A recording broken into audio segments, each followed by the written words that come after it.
ለመነጋገር እኔ የመጣሁት አሁን የመጣሁት እንደ 15 ደቂቃ እጠራጠራለሁ 15 ደቂቃ በመጣሁበት ሰዓት ያስተናገዱኝ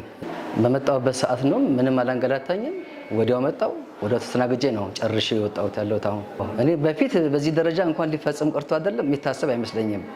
እሰማለሁና አልፎና አሁን ግን ለመናገር በጣም እኔ በተቀላጠፈ ሁኔታ 15 ደቂቃ እንደውም ጨምሬው ነው እንጂ ከዛ ባነሰ መልኩ ነው ያለቀልኝ እኔ ብዙ ጊዜ ወረዳ ነበር ይሄ ጉዳይ የሚመጣ አሁን እዚህ ክፍለ ከተማ ስለሆነ ነው እዚህ የመጣው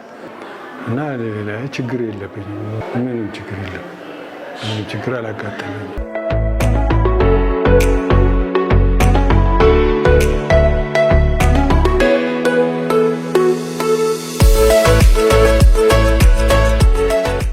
ምናልባት 10 ደቂቃ ነው ጨርሼ ወጥቻለሁ እና ቆንጆ መስተንግዶን የተደረገልኝ ከበፊቱ ጋር አይገናኝም እውነት ለመባል የበፊቱ ወረፋ አለ ቀጠሮ ይበዛል ብዙ ነገር ነበረ አሁን ግን ያው በ10 ደቂቃ ውስጥ ጨርሼ ወጥቻለሁ